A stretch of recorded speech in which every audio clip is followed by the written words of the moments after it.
The last few days have been surreal. I've been living in this country for 20 years and I've never seen these levels of protests. Chile has long been considered a beacon of political and economic stability in Latin America, but the events of recent days tell a different story. People of all ages are in the streets clamouring for change. Decent pensions, higher salaries, cheaper and better quality healthcare and education are just some of the demands. What many share in common is a distrust of the government and state institutions. Perceived as a privileged political elite, they have been laid bare by recent corruption scandals and people have finally said enough. Half of the Chilean population lives on under $550 per month, and half of retired people receive a pension of just $240. This is just not enough to live on in a country where the prices of basic goods and services and housing have shot up in recent years, forcing many families into debt. Public education is deficient, and private education is expensive.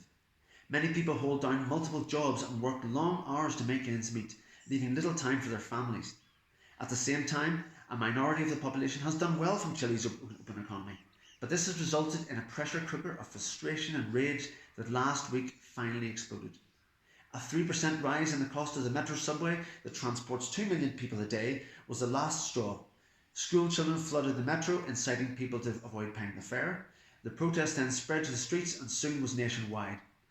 Now, this is the biggest social protest Chile has seen in 30 years since its return to democracy, and it has taken everybody by surprise. But legitimate demands and peaceful protests have been marred by violence, burning and looting of supermarkets and vandalism. Heavy-handed policing, the return of the military to the streets, and the imposition of martial law and curfews is a bitter reminder of the dictatorship and has only inflamed passions.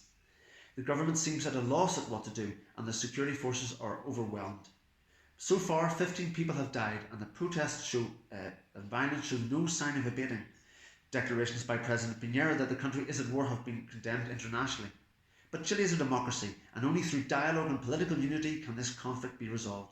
But for now, there is no clear end in sight.